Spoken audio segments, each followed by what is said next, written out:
Hello, everybody, and welcome. Thank you for joining us today at the webinar, which is going to be all about life science marketing. Before I get started with the usual housekeeping, as always, it's really nice for us to know where in the audience you're joining us from. So if you use the chat box on the right-hand side of your screen, please say a quick hi, let us know where you are and where you're tuning in from this morning or afternoon. Whilst you're doing that, a few quick notes on how to get the most out of today's webinar. So we are recording, of course, so if you do miss anything, then don't worry, we'll be sending a recording out in the next 24 hours for you to catch anything you miss or to share with colleagues who couldn't be here today. We want the session to be as useful as possible, so if you do have any questions, then please pop them in the Q&A box, which is next to the chat function. Please use the Q&A box to ask any questions of our panels today. At any time, if we will try to answer as many of the questions as possible. The webinar today is based on questions that have come in during the registration process. So if they don't all get answered, we will be putting them into an ebook, which we will share with everyone in the next couple of weeks or so. Of course, we want to know your thoughts and feedback as well. So please participate in the polls. Check out and download the additional resources, which can be found in the handout section on the right-hand side as well. And please, at the end of the webinar, take 30 seconds to share your feedback. We always want these webinars to be as useful as possible. So please share with us any thoughts you've got. Finally, if you do have any tech issues, these can usually be resolved by refreshing your browser. But if that doesn't work, then send us a message and we shall get you back up and running as quickly as possible. So today's session is going to be a roundtable discussion where we're going to be answering questions, like I said, that we've received during the registration process and any that we receive live today. I don't know if you guys have had a look, but we've got people joining us from Liverpool, Pittsburgh, Denver, Tilly in Manchester. Great, Tilly. Southampton, Wisconsin. So from all over. So great to have people joining us from all over the globe. And I'm sure you're in for a treat with our three fantastic guests today. First of which, and I'm delighted to introduce Chris Connor. Chris is a scientist turned storyteller. He helps life science companies create engaging long-form content. He also has led global marketing communication programs at top companies and produces his own life science marketing radio podcast, which I'd encourage everyone to check out. Our second guest, editor-in-chief of Azo Life Science and general Azo Network legend, is Emily Henderson. Emily has done over 180 interviews with industry leaders from many organizations, including the United Nations and the World Health Organization. And she also manages sites and content that get over 15 million users per month. And finally, Paul Orange, who is the Chief Commercial Officer at HEL Group. Paul has over 20 years experience innovating in the biotech sector and has led high-performance sales and marketing teams, bringing in new ways of thinking and ultimately making organizations more successful. So three great speakers, and we hope that you'll be able to learn a lot from them today. Our goal, as ever, is simple, and we want to share ideas and experiences with fellow marketers, you, the audience, and to get you thinking about some areas of your marketing. If you leave today with thinking about at least one area of your marketing, then we'll be happy. And hopefully we'll be able to do that over the next 50 minutes or so. We've split the session into three sections, which is going to be developing a strategy, creating content, and then we're going to discuss some of your biggest challenges that you've shared with us. So enough from me. I'm going to get started. Paul, and I'm coming to you for the first question, which came in right at the start of the registration process, which was, what are the best practices for life science marketers in the post-pandemic world? So, I think when we think about where we are today, there's a lot that hasn't changed from the pre-pandemic world. You still need to get the basics right. You still need to understand who your audience is, what the messages you want to give to them, how that maybe maps onto your buying cycle. Secondly, where they're receiving that message. So are they tuning into podcasts? Are they looking at publications? Are they downloading white papers? Are they visiting your website? Are they on social media? And then start to create good content that engages them.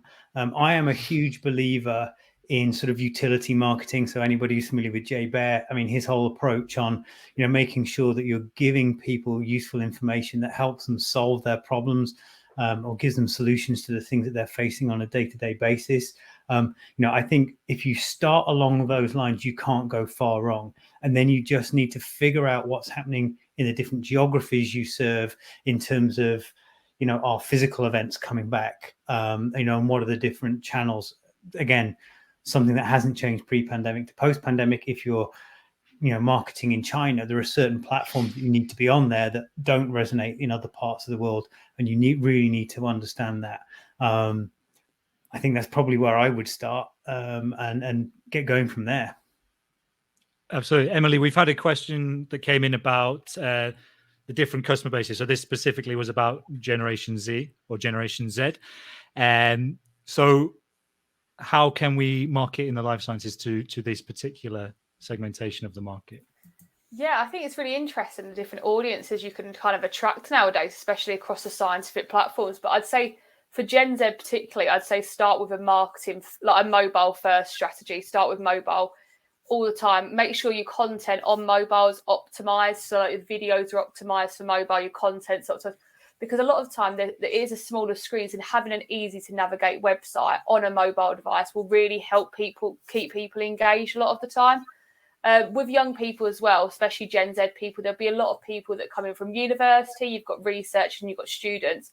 So making sure the content that you're putting out is actually answering the questions they're looking for and they're Googling for. No one wants to go onto a web page looking for a certain answer and not getting it. So making sure you always give them what information they're looking for. And then I always say, throw in loads of graphics, infographics, videos, links to things that are really exciting. It helps give it almost a different angle and helps illustrate the point a bit better. But I'd say definitely think about your mobile strategy first before you start thinking about how you can expand this to desktop. So, sorry, Danny, Paul, I was just going to say, I just wanted to completely agree with Emily there. I mean, we've seen, since we redesigned our website and made it more mobile friendly, consistently now over 50% of our traffic is coming from mobile devices, and that's not tablets or laptops, it's phones. It's so critical. I couldn't agree more with that. Yeah, so I agree with Paul. Our 50% of our traffic also comes from just mobile, and 10% of ours is under the age of 24. So it is a really important demographic, and targeting them is just equally as important as targeting everyone else. Yeah, and it's only going to become more important. And one of the medias that they spend a lot of time on, this particular generation and other generations, of course. And our first question to do with social media. Chris, how do you go about building a social media following? And once you've built it, is it possible to segment that? Yeah, excuse me. I don't know. I mean, I think there are platforms on which segmentation can work. Certainly, you can create lists on Twitter and so on based on who responds to different kinds of content. So going back to the first part of the question, building a following on social media, it goes back to what Paul was just talking about, and having that content and putting out useful content on a regular basis. If you show up in a LinkedIn stream or a Twitter feed or anywhere else on a regular basis with things that people want to know about, that's how you're going to build that following. This morning I was thinking about one of my pet peeves is on LinkedIn is seeing a picture of a couple people in a booth and saying, "Had a great day at the show today." Good for you. Right? Tell me what I would learn if I showed up at your booth tomorrow. So just be useful and consistent and regular. And I think that's the way to build that following. Yeah, I think that's the same with being useful is so important. It's not always the thing that comes to mind. But like you say, when you're thinking of content for social, think about what's useful for the other person, not what's useful for you. Mm-hmm. People care about themselves more than they care about what you're up to. So yeah, really good advice. And I agree with that's a pet peeve of mine too. Paul, a question about branding. How much influence does a brand affect a prospect's interest in a product versus just the features between the two brands? So I think this is a little bit of a nuanced answer to quite a big question. I think if I were to say the general rule, thinking about scientists, they tend to buy the best instrument or the best consumable or kit that does a particular point operation. So, you know, if you can imagine doing something like protein purification through to a Western blot, there's many different stages. It's not all going to be equipment and consumables from one vendor. It's going to be, who do I like best for a membrane? Who do I like best for my gel? You know, all those different stages. And I think people really look at the performance of the kit in their particular application.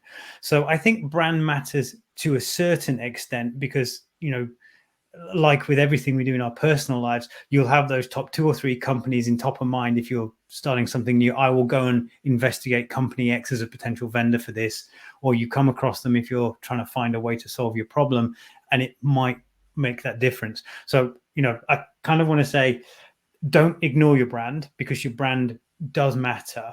But I think in terms of a specific sale, scientists are generally going to look at what does my, solves my problem. Going back to the content side of things, what solves my problem for me the best, and that's going to be the biggest determinant.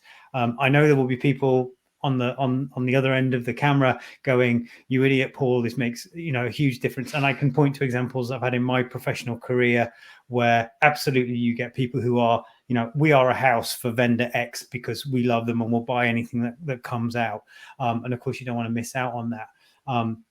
But come back to where I think this is going to be a consistent theme, right? Which is, if you can show that you understand the problems your customers are having and you can resolve that with your piece of equipment, and you do everything so that you can get your product in front of their eyeballs and your content in front of their eyeballs, you stand a really good chance of winning. And that's why in this market, I mean, this is a very dynamic market. You see new people coming in all the time. There are big companies out there, but there's share to be taken because somebody's coming in doing something different and communicating that message better.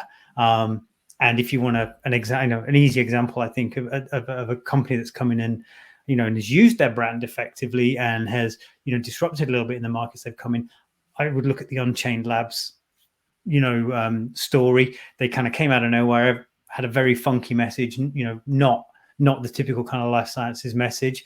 But, they're doing very well, and, they've got products that solve the problem, but they've also built a brand around themselves. Yeah, Emily, Paul was just talking about getting content in front of the right eyeballs. You obviously set up Azo Life Sciences a year and a half ago, and it's grown to over 1 million, or you can tell me the exact numbers. But the question was about best platforms to reach the life science audience. Perhaps you could tell us a bit about Azo Life Sciences, but also then talk about any other platforms that you think are useful for reaching that audience.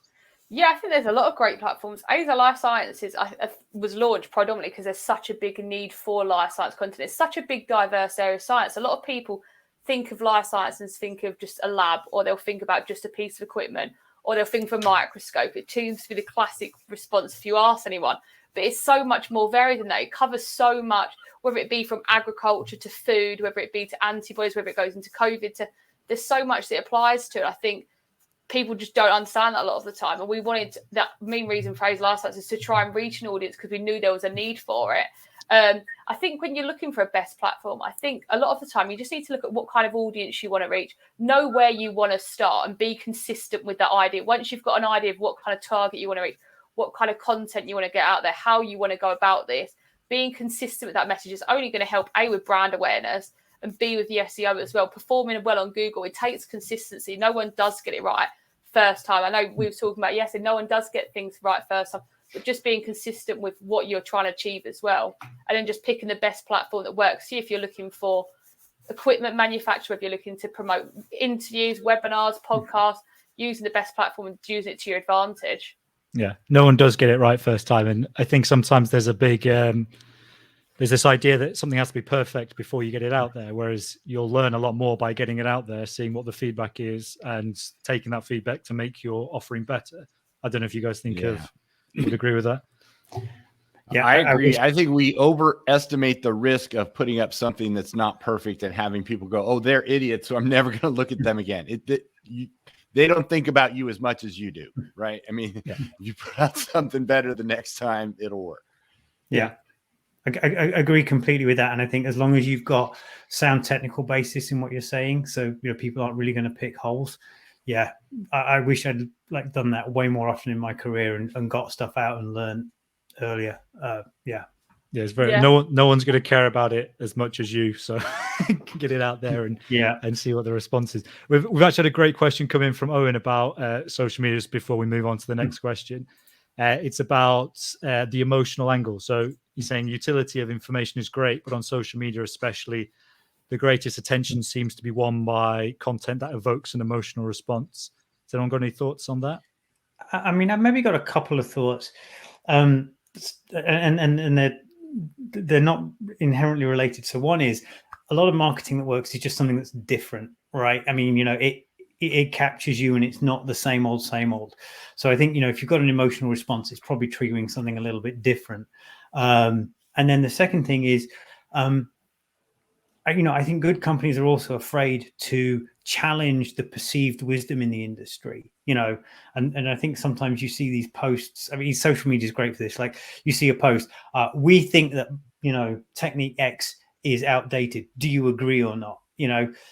That's a very emotional thing. And I don't think that brands or companies should step back from that. I mean, if you've got a position and you want to challenge in the market and it's not that scientific way of writing, which is, very nice and, sort of like our evidence maybe contradicts, blah, blah. It's like, no, just say what you want to say. It's like, we think this is better than that thing. What do you think? Come find out why. I mean, we also all know that, there's a very strong set of evidence that says, people will always decide emotionally and then justify it logically. So if you can trigger the right emotional response in the buying cycle at the right time, good for you. You've probably, achieved your goals. Yeah, great question, Owen. If people have got any more questions, like I said earlier, we have got lots of questions that came in during the registration, but any that aren't answered, we will follow up with. So please do keep them coming in. The next question, Chris, is one we had a good discussion about yesterday during the rehearsal, and that was about the $0 marketing budget. So the question was, what are the top strategies if you had a marketing budget of $0? What, in this case, would you recommend the first actions or steps be? Yeah, so I'll say it again. It's in your hand or in your pocket. Most of what we pay for in marketing is access, but the cost of producing content can be extremely low. So you can record a podcast on your phone. You can have that transcribed very cheaply and turned into an article. You can create videos on your phone, and you can distribute all of that through social media, most of which is free unless you're going to pay for advertising. So if I had no budget, I would think about, again, as we started out this whole conversation, what is your message? Who is your audience? What do they need to know?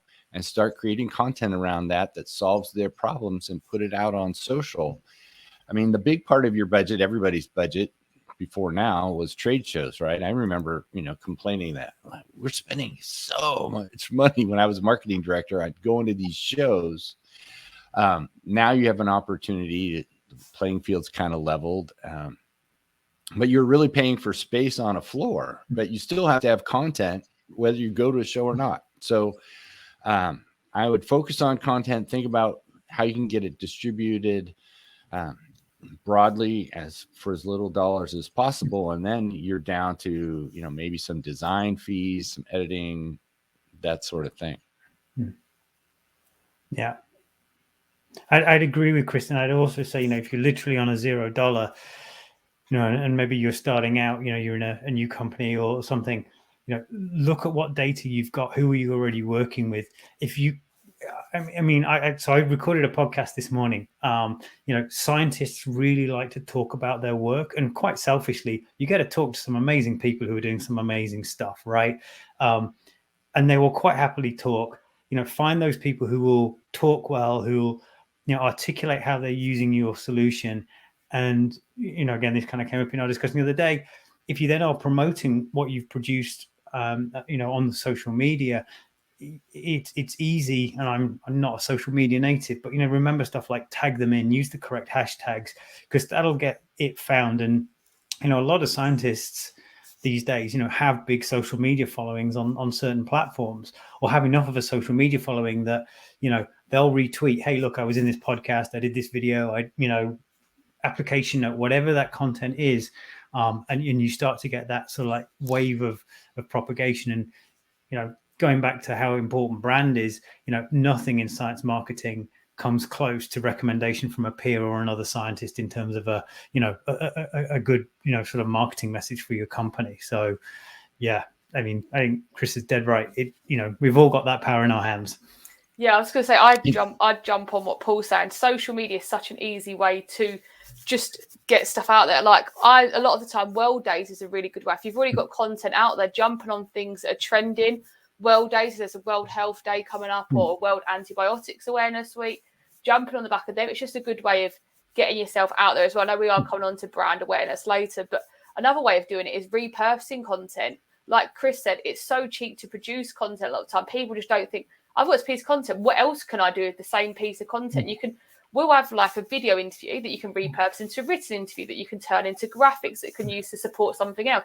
Taking one piece of content, it can have loads of different purposes just for the same thing. If you've not got the money, using your content wisely, just repurposing it for other reasons is another really good way of getting. Yeah.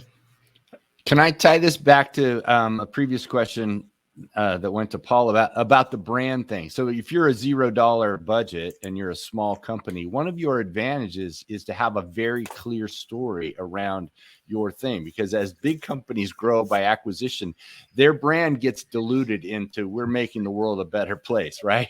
Well, good for you again. And that works for them. They're playing a different game now. But when you're small, you have that opportunity to address a really specific market in a really clear way. Yeah, I think I was saying yesterday, it's a good exercise for any marketer, regardless of how big or small your company is, just to think about what you would do with 0%, because then you'll focus on the important things, which are the customer, the content, and how you're going to get that in front of them. So it sounds like basic stuff, but it gets you thinking, doesn't it? So really good question. Thank you for that one. The next one's really interesting as well. It's about web shops or e-commerce stores. Paul, I know you've got experience in this. Yeah. They're saying, given that 70% of the potential buyers investigate themselves before even contacting sales, I'd argue that's probably a bit higher than 70% now. Is a web shop inevitable? Yeah, so I think the stat is actually that buyers are about 70% of the way through the buying journey before they want to speak to a rep. So the answer is 100% yes, a web shop is inevitable. Even if you're selling capital equipment, you've probably got spares, accessories, consumables that go along with that. They're primed for sales online. And look, there's lots of ways that you can do this. If you're starting out from small and you're worried about trying to set up a web shop and just get your website up and running, you can work with third parties on that. They're going to take a little bit of a cut, but you're going to prove to yourself whether this works or not for you. Having the ability to buy online just shows the availability that your products are, and especially if you're starting out, a lot of scientists are like, is this company real, or is this somebody, is this vaporware? If you've actually got a web shop, it's like, my goodness, I can buy this, and it is absolutely real. And the other thing that is sometimes a bit overlooked is you do get a slight technical advantage if you've got a web shop built into your website, because web shop, whatever you use, tends to have a comparison feature. And it's a nice way of saying, look, if you're looking at buying this, here are the other things you might be interested in, and getting your portfolio out in front of people. So I say this, and I'm going to hand up that in my current role, we don't have a web shop set up yet on our system, but it is absolutely on the roadmap. And I think it is inevitable. And I think you really do have to have that. But you've also got to think carefully about your customers and how they buy. If you're predominantly selling to large organizations, or you're predominantly selling to academia, they're unlikely to let their end users buy with a credit card. So how do you deal with that? Are you going to take orders with the purchase order number, for instance? Are you going to provide connections to their e-procurement system? And those things start to get a little bit more complex, which again is why partnering with somebody in the first instance might be the sensible way to do it. But sorry, that was a long way of saying hell yes. Absolutely. But there's also, once you've set up an e-commerce store, there's all sorts of weird and wonderful testing you can do. So you can do heat maps to see where people are abandoning their carts. If they are abandoning their carts, you can set up retargeting audiences and there's all sorts of exciting things you can do once you've got your eShop set up. Yeah, absolutely. Great. So we're going to move on to the next section, which is about creating content. During the registration, we asked everyone to complete, as part of it, to let us know what the content they were creating at the moment. So we can see from left to right, social media content was at nearly 100%, which is interesting and good to see. Right down to PR at the bottom. So maybe a couple of opportunities for people there. One thing we didn't ask about was podcasts. So we would love to ask you guys about podcasts now and whether or not you run one, would consider one. So a poll should be coming up on your screen now. We've got some podcast fans on the panel today. Paul, Chris, I know you guys both have one. We've got one at AZO. Emily, I think we've spoken about having an AZO Life Sciences one before, but maybe that's something for the future. I guess we're all big fans. Chris, you love your podcast. Do you want to tell us a little bit about it? Well, I interview marketers just kind of like we're doing here to help marketers learn about the things they should be doing. But it's just been, for me, an incredible opportunity to network. As Paul says, people want to talk about what they're doing. So if you're creating content for your audience, it's just a great way to meet more people and then and learn a lot about whatever your audience is interested in. So it's I'm just a huge fan. And honestly, it's just really fun to talk to these people. Yeah. I mean, for me, I agree with what Chris said. I remember actually my very first podcast I did record it on my phone because the little digital recorder I took didn't work on the day.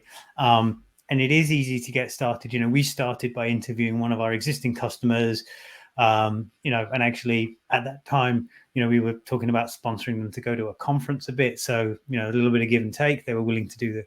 And the thing that I find is not only do you speak to some really interesting people, once you start doing it, you get on a roll. And the thing that has amazed me is everybody I interview, my final question when I say, look, this is the final version. Are you happy with this going out?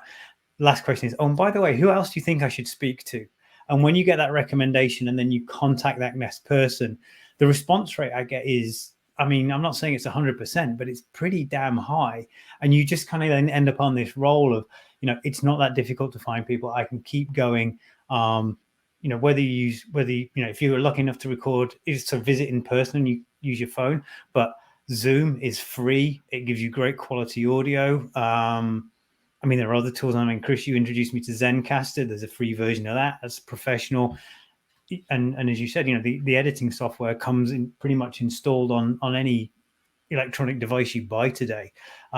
I think it's a great way to get going. And whether you look at it, actually, whether you do it video, because Chris, right? You've made that step into video as well as just pure audio, right? I'll share. I'm using Riverside.fm for all my podcasts now. So the video and audio quality is fantastic, as well as pretty much the guest experience. So yeah.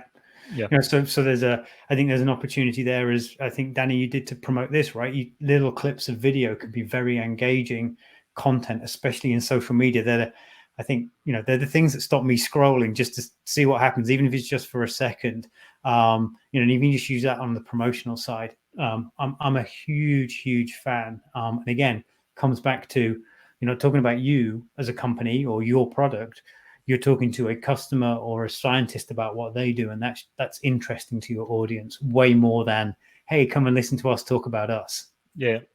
What you were saying before, one of the biggest worries I had when I started doing the podcast was about people saying no and me having to ask 20 people to get one guest. And it wasn't like that at all. I think it wasn't 100%, but it was pretty high. And like you said, at the end of each episode, they'd mention somebody else they know in their network, or someone in their network would see them share a video from our podcast, and then they get in touch and say, oh, come on, can I be on yours? So when he gets to that stage, part of the work's taken away. So, the hardest part, finding the guests. So it's an interesting thing. We've had with the poll, sorry, Emily, just quickly, there's 22% of people say they do run a podcast, 38% saying they would consider it. So It's exciting times to be in the podcast world. Sorry, Emily, you were going to say something? I was only going to comment on the back of what Paul said about the fact that making connections is such a vital thing. It's vital for any part of a company at any stage in the journey. I think, especially in terms of interviews that I've done, building up connections just leads you from one place to another place to another place. Like the first time I interviewed someone,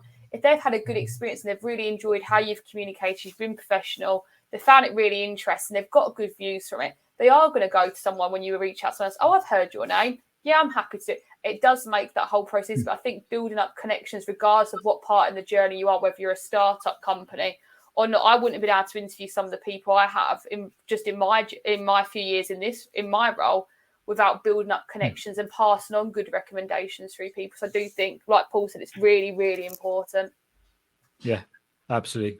So yeah, big podcast fans here. So if anyone is interested, do let us know and we can definitely help you out with that. I want to move on to the creating content side of things.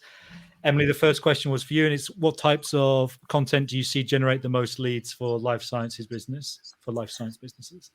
Yeah, I always say when I create content personally, I always think there's two different types to creating content. Like content that drives traffic and you get leads off the back of it just from traffic, and content that drives actual leads that are like marketing qualified and looking to purchase things. I think there's two different types of content you can create.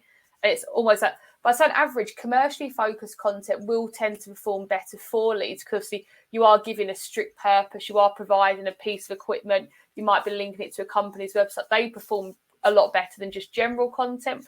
General content, I did mention this in the last webinar I did with you, Danny, but like general content tends to do better just for traffic drive. If you're giving an overview, it's not really specific. If someone's looking to buy something, they want niche, they want an application kind of content, they want to see the advantage of this, they want it even compared against another piece of equipment. That's the kind of content they're looking for.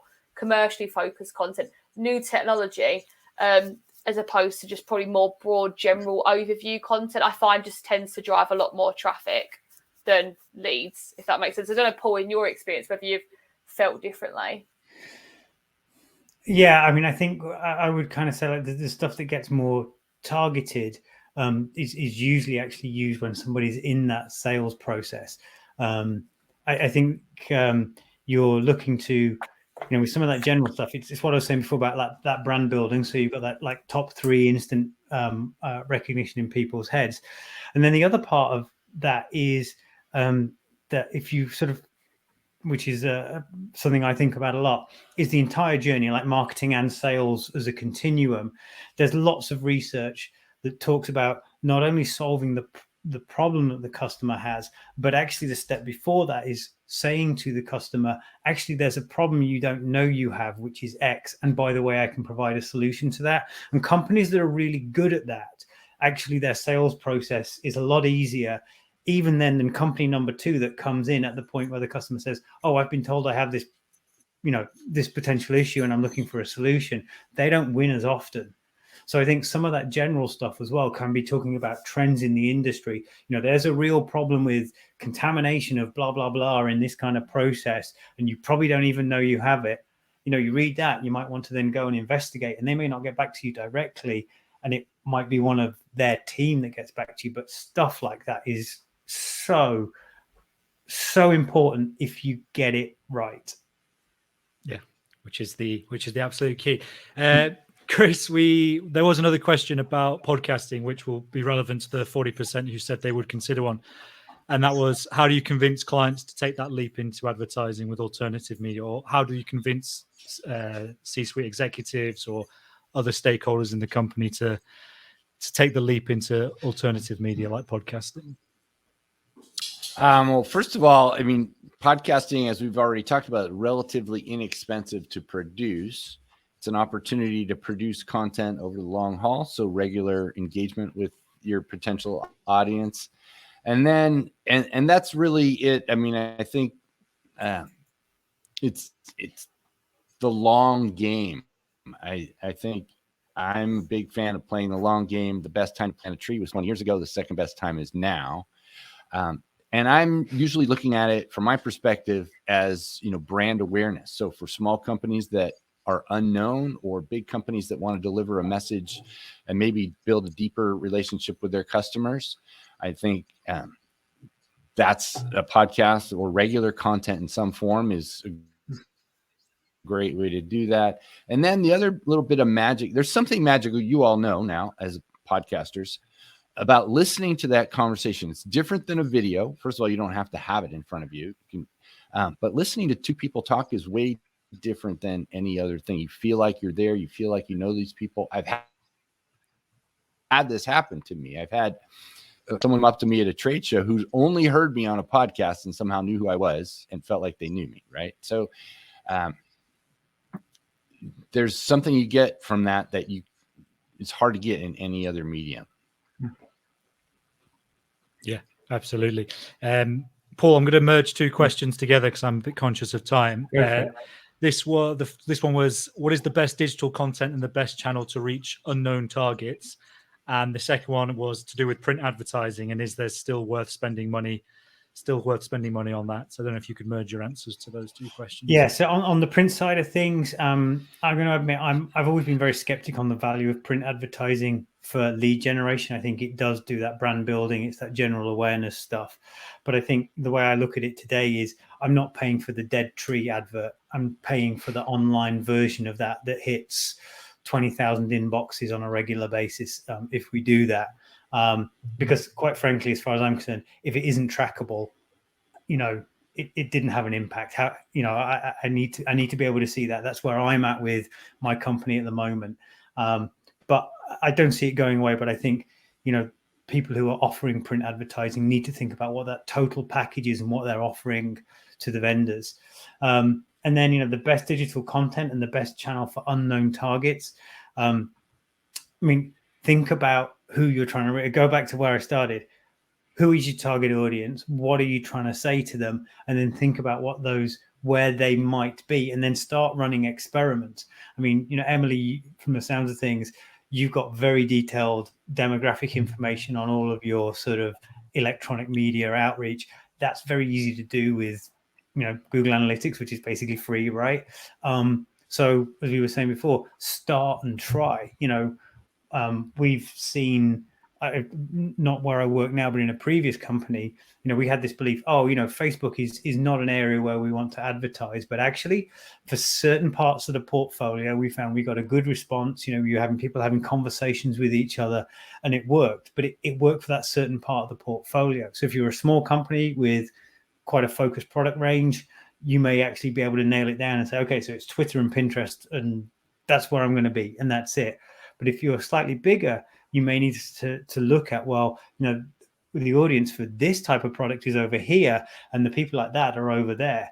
I can even think of if you've got a highly regulated environment, there are people who are probably going to like paper because that's historically where they're at. But people where you've got a lot of young people coming in, they're going to be more digital, and you've got to address that. So, unfortunately, there isn't a one answer other than really think about your audience, who you are, what you want to say to them, and then try the different channels.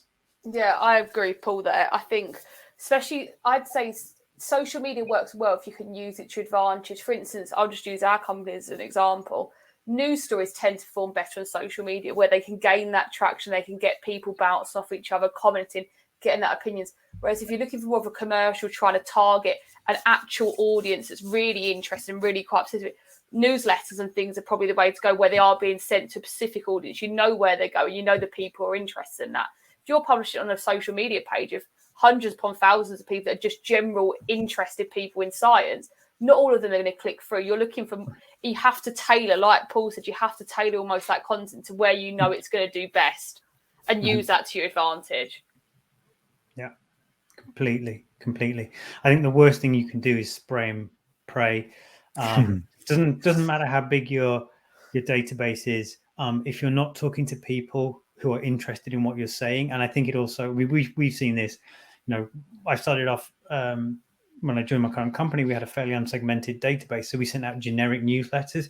The engagement rate was ridiculous. Now, as we start to segment our user base and send out things that are appropriate to people working in that area, you're sending out fewer, but you're actually getting a higher number of engagements because you're sending something relevant. We all get too much stuff in our inbox. Yeah, and it's so obvious as well when a marketer hasn't taken the time to write this email specifically for me. Well, make me feel like it's specifically for me. Mhm. If it's just been blasted out to thousands and thousands of people, it's so clear, and it's not engaging at all. We got a couple of questions about webinars. One of them was asking, are webinars dead? They've seen, I hope not for the people watching this one, they say they've seen attendance rate drops massively. What's next for webinars? Could it be live streams? I mean, we've talked about internally about doing live Q&A sessions sort of weekly or bi-weekly or something like that, where we just invite 20 marketers on and have a conversation with them. We obviously do these webinars live, and they're intended to be engaging. What do we think? I don't think webinars are dead personally. I think they have played a big part in the marketing mix. Anyone got any thoughts? I mean, I think what we've seen is don't talk about yourself, right? We when we run a webinar to talk about a new product or something, nobody's interested. I mean, like literally nobody's interested.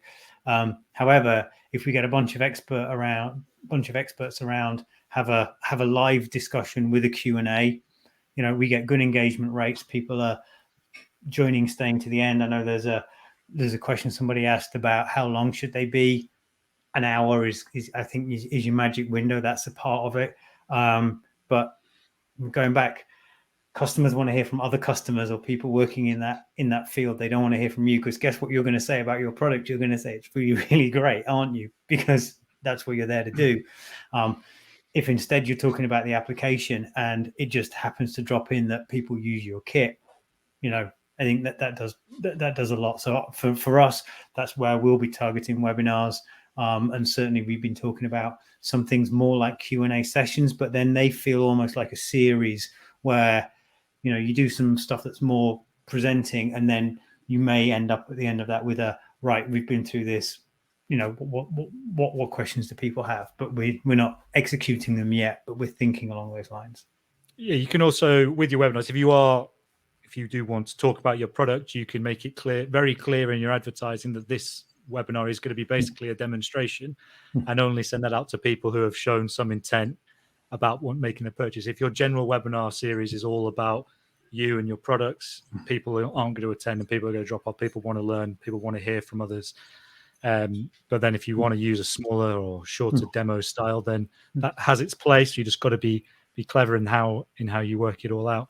I was going to actually quickly poll the audience to see what type of webinars people run. So we try to do live webinars. There's also Sim Live with where you pre-record it and then have live Q&A afterwards. Fully pre-recorded. If you don't run webinars, then it's like that, or others also an option. We're interested to see that, just because, I think live Q&A is something that's interesting, but it also helps to build a community if you can put a series together. The next question was about the length of webinars, Emily, but also to do with interviews. You run loads of interviews. What is your sort of sweet spot in terms of times for them?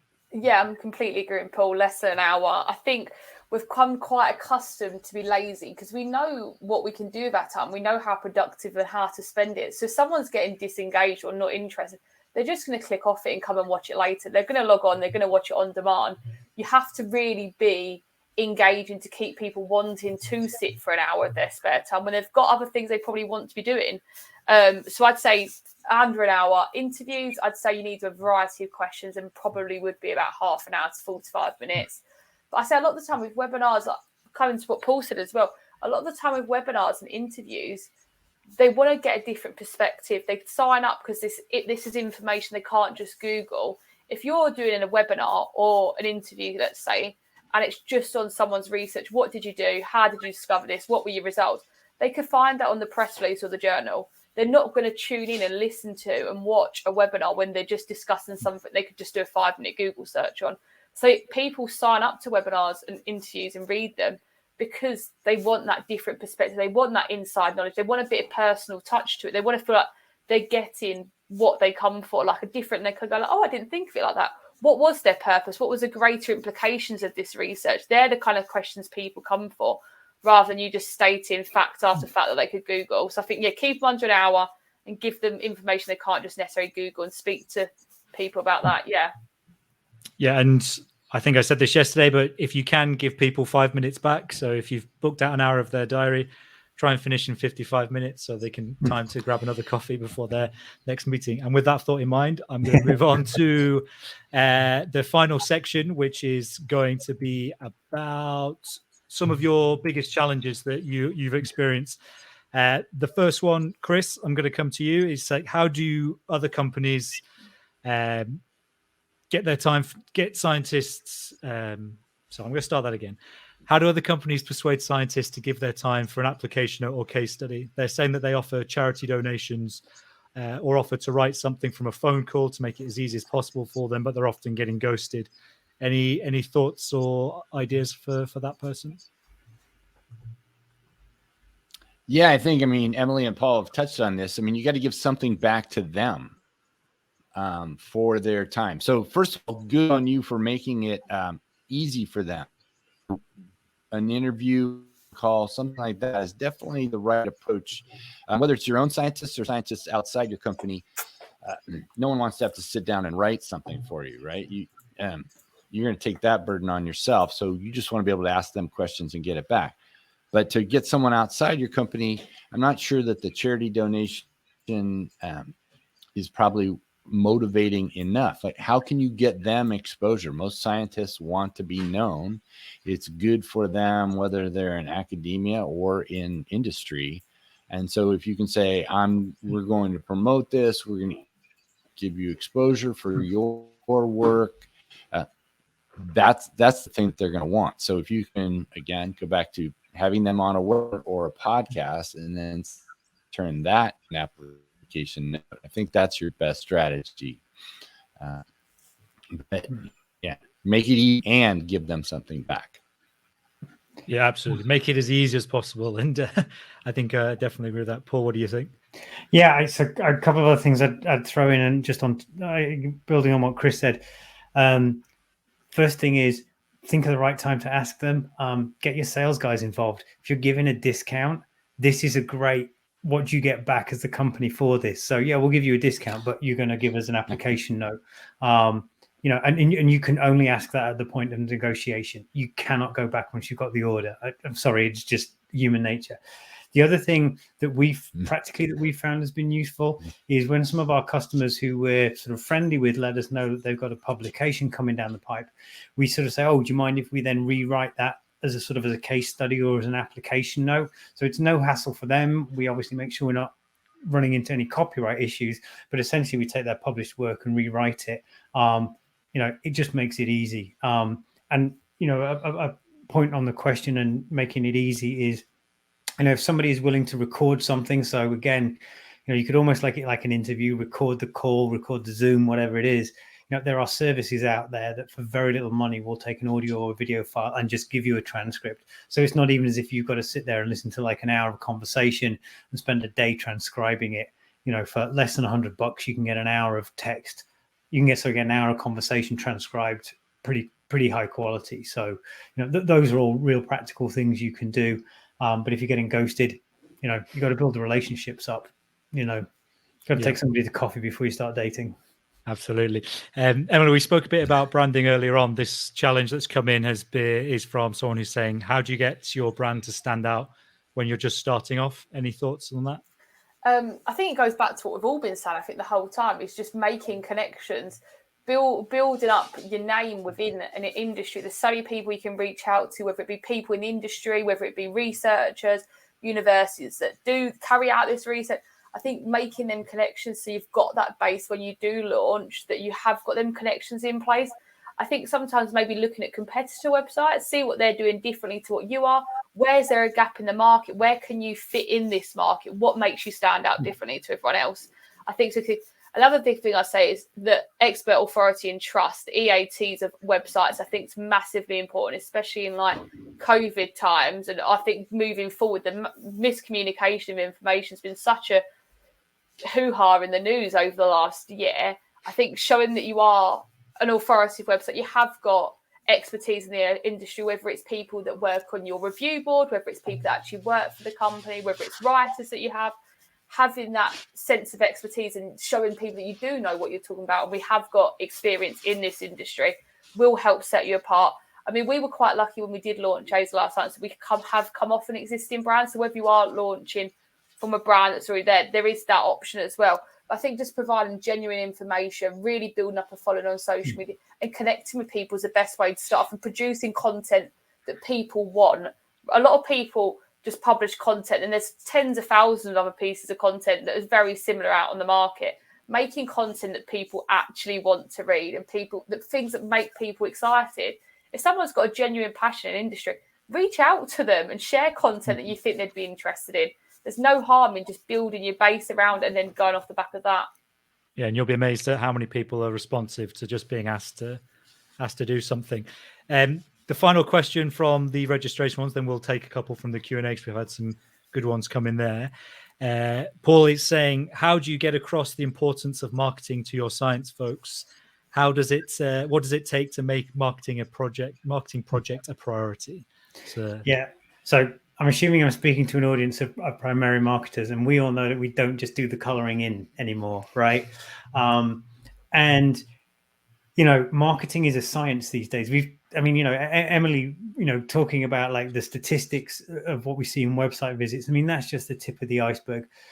Show your scientists that you're running experiments all the time. Show them the data, and if they're contributing to something, make sure you are explaining to them how it's going to be used, how you determine success, if it works or if it doesn't. Make sure you go back to them afterwards and kind of give them the follow-up.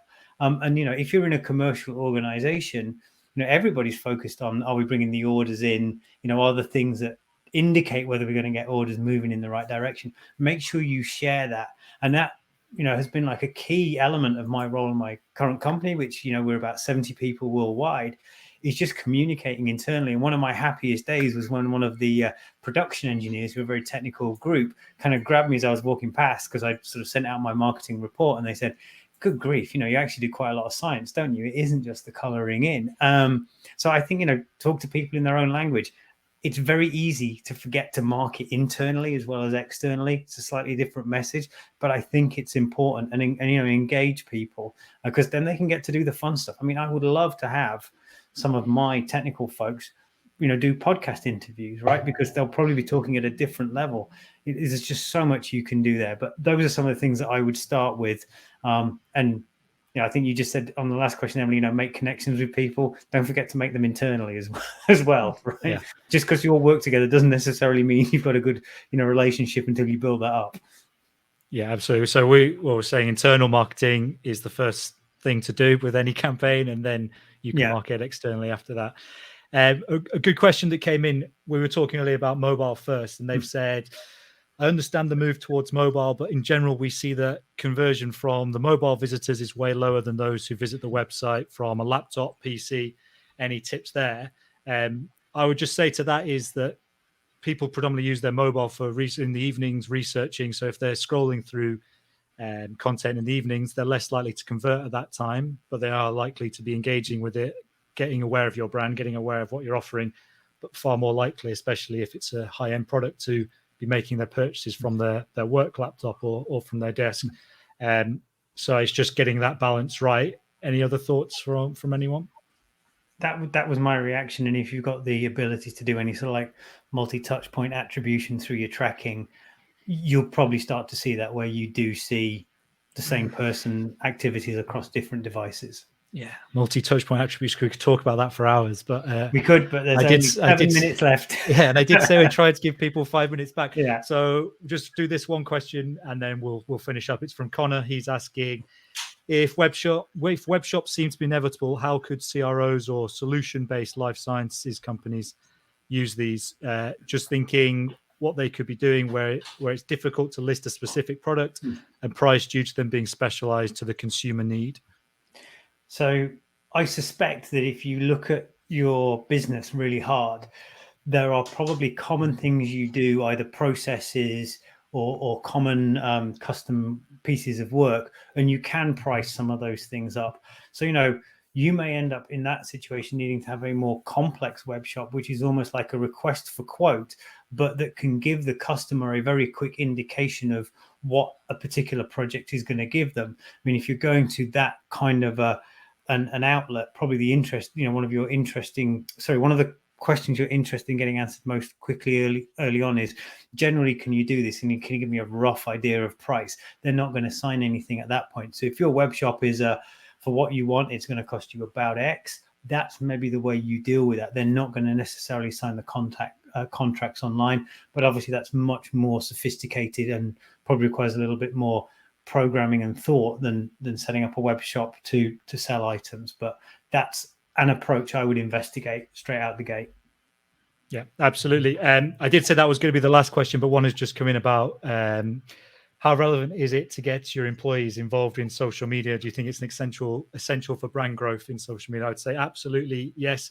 We ran a webinar about this very topic in June or July.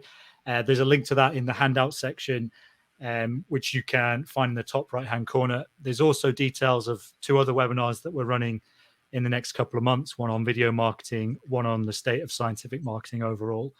So you can find all of that information in the handout section, where you can also connect with today's speakers on LinkedIn. And I'd really encourage everyone to do that. Please send them a thank you message if you have a moment, and you can find out more about what they're doing on their day to day. So we mentioned earlier about Azo Life Sciences. There is some of the details of the newsletters that we're running and the subscriber base there. Details of that are in the handout section as well, and should be appearing on your screen now for you can download a copy. That pretty much wraps things up. Thank you, Chris. Thank you, Paul. Thank you, Emily. Thank you for sharing your time and expertise today. It's been awesome to listen to you and to learn from all of you. So thank you very much for sharing your time. For everyone who's been watching, really appreciate you taking the hour to be with us today.